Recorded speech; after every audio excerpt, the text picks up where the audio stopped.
సంగారెడ్డి జిల్లా పటాన్చెరు మండలం రుద్రారంలో దొంగలు బీభత్సం సృష్టించారు.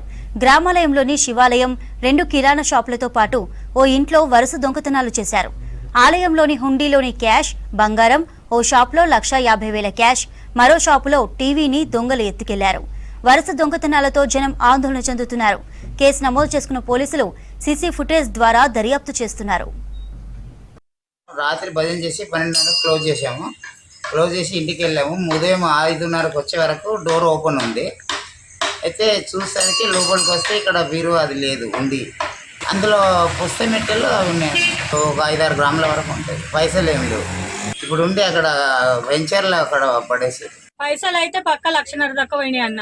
1,50,000 దాకా పోయినాయి. అందులో సిగరెట్ డబ్బులు అన్ని చిన్న గోట్లకు పెద్ద గోట్లకు బాగానే ఉంటాయి కదా. అవి మొత్తం ఇంచుమించు 10,000 మాలు ఉంటాయి. అది 1,00,000 సిగరెట్లు పోయినాయి. సంతూర్ సబ్బులు కొన్ని, రిన్ సబ్బులు కొన్ని, సర్ఫ్ ప్యాకెట్లు, అవి ఇంట్లోకి చాయ్ పత్తలు, ఇక వాళ్ళకి దోషనండి. ఇంత ముఠ చేసుకుర్రట. ఇక అవి తీసుకోపోయి మళ్ళీ నేను నిన్న ఊరికి పోయొచ్చి పటగొలుసులు ఇంట్లోనే పెట్టినాను. 26 తులాలు పటగొలుసులు కొత్తాయి. జస్ట్ 2 నెలలు కూడా వాళ్ళకి తీసుకోండి. అవి నిన్న తీసి ఇండ కూర్చొని